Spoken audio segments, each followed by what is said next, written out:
Salut à tous, c'est Jean-Marie, bienvenue sur la chaîne. Donc on se retrouve aujourd'hui, je suis à Paris, dans les locaux de Blockchain Corp, et on va parler aujourd'hui avec Romane Claus, qui est l'organisatrice de plusieurs événements, avec son équipe bien évidemment, autour de plusieurs sujets, donc généralement technologie émergente, mais aujourd'hui on va se focaliser sur la Blockchain Paris, qui va avoir lieu le 13 et 14 novembre prochain.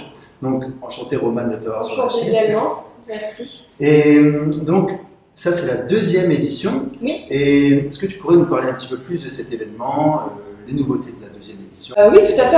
Pour commencer, ce qu'il faut savoir, c'est que cette année, la DGE elle a recensé 200 projets blockchain actifs en France, tandis que BPI France, qui va être présent sur nos conférences, a recensé environ 150 financements. Donc même si les chiffres ont un petit peu bougé, il est clair que voilà, la blockchain commence à vraiment s'implanter, en tout cas dans les esprits des décideurs des entreprises. Et mature ou non, il est certain que la blockchain est une technologie prometteuse. Et c'est à partir de ça en fait, qu'on a créé Blockchain Paris pour fédérer tous les acteurs de cet écosystème et les aider justement à s'informer autour de ces nouvelles technologies, à en appréhender la valeur ajoutée pour leur business. Oui, parce que c'est un peu un buzzword. Oui, blockchain, oui, tout à fait. Beaucoup d'entreprises l'utilisent et on est quand même au début, hein, ça fait un peu 10-11 ans que c'est là et on commence vraiment à voir les entreprises qui s'y mettent vraiment, qui commencent à débloquer des budgets. C'est important d'avoir des événements qui poussent ces technologies. Oui. Tu veux ajouter quelque chose peut-être? Oui, enfin, c'est vrai qu'on voit effectivement qu'il y a des entreprises qui s'intéressent au sujet. Après, c'est clair que c'est compliqué parce que la technologie blockchain n'est pas encore arrivée effectivement à parfaite maturité. Mais il est vraiment essentiel aujourd'hui que les entreprises s'emparent de ces sujets et avancent dessus pour pas louper justement la vague. Et Gartner le disait récemment, ils ont été un petit peu pessimistes en début d'année en disant que tous les projets actuels étaient voués à disparaître d'ici 5 ans.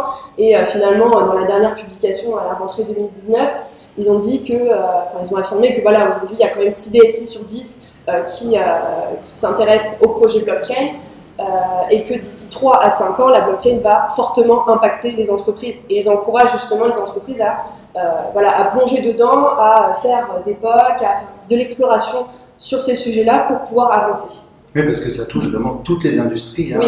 De l'industrie du textile à l'industrie de la logistique, il y a vraiment tout qui peut être impacté par la blockchain. Et donc cet événement en particulier, il va s'adresser à des particuliers, enfin aux entreprises, pardon, oui. Mais aussi aux particuliers, hein, c'est ouvert à tout le monde. Est-ce que tu veux nous parler un petit peu des conférences, des workshops qui vont Bien sûr. Alors notre événement, il va surtout s'adresser aux décideurs des entreprises utilisatrices de technologies, dans ce cas de la blockchain.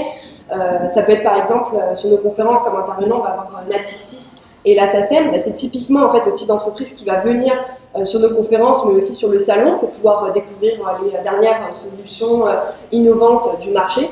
Cette année, on a d'ailleurs un renouvellement des marques assez fort. Ça va permettre aux visiteurs de pouvoir découvrir de nouvelles solutions, même si on a quand même des entreprises fidèles qui sont venues pour cette seconde édition. Oui, alors au niveau des conférences, moi j'en attends une en particulier, oui.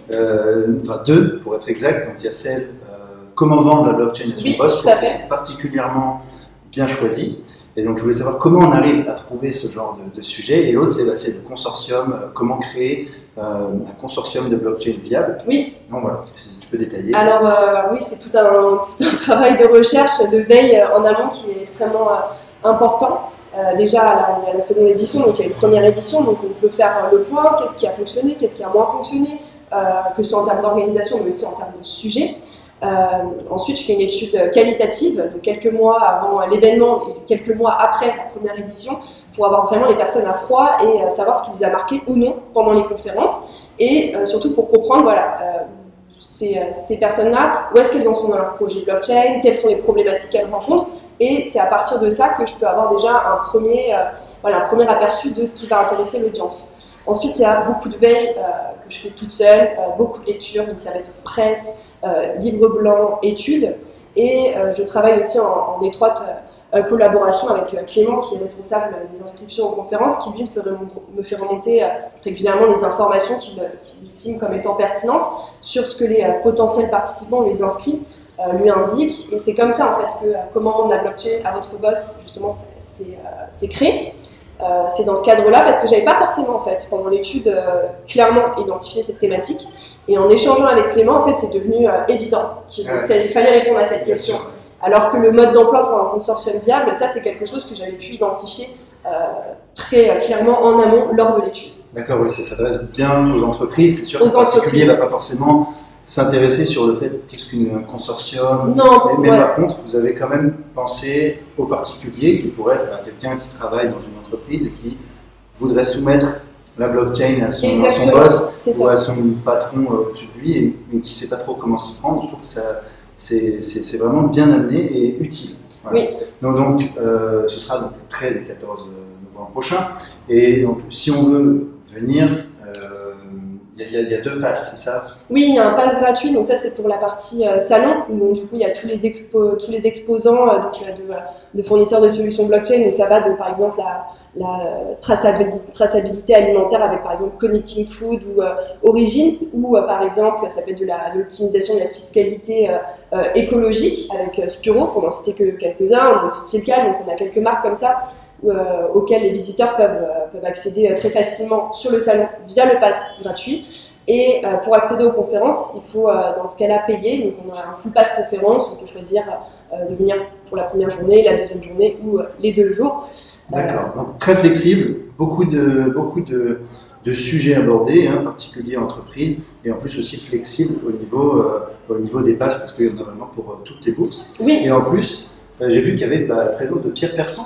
Oui, tout à fait. Alors, on sait qu'il est très actif dans le monde de la blockchain et de la régulation de ce domaine-là. Et est-ce que ça a été difficile de le convaincre? Comment est-ce qu'on approche ce genre de personnalité? Est-ce qu'il faut leur parler beaucoup en avance pour arriver à les booker? Comment ça se passe? Alors, effectivement, c'est pas forcément très aisé de pouvoir inviter un député sur nos conférences.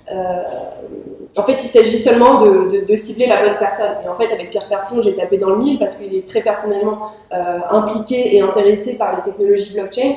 Donc, ça a été une évidence quand je l'ai proposé, autant pour lui que pour nous, de l'avoir sur les conférences. D'accord, ok. Et au-delà de ça, donc, moi je trouve que c'est très intéressant qu'on ait un événement qui se focalise sur les blockchains d'entreprise, parce que, comme je le dis souvent sur la chaîne, donc il y a des blockchains publics, plutôt axés crypto-monnaies, mais il y a les blockchains privées qui sont plutôt utilisées par les entreprises.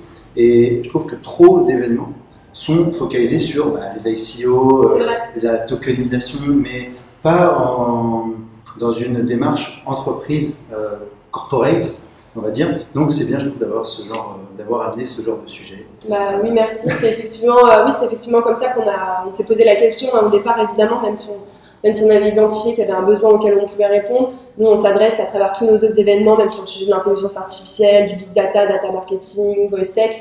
On s'adresse justement aux décideurs des entreprises sur comment appréhender la valeur ajoutée des technologies. Et dans le cadre de la blockchain, effectivement, ce qui va ressortir, ce qui est ressorti aussi l'année dernière dans le programme de conférence, c'est effectivement pas tout ce qui va être blockchain public, et surtout pas les crypto-monnaies, etc.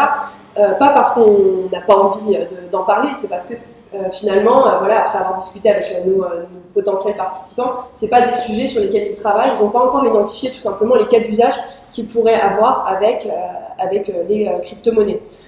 Oui, c'est un autre pan. Exactement. Et il est déjà très représenté, même si la blockchain est globalement sous-représentée, mais c'est déjà représenté, donc vous avez un angle d'attaque très intéressant.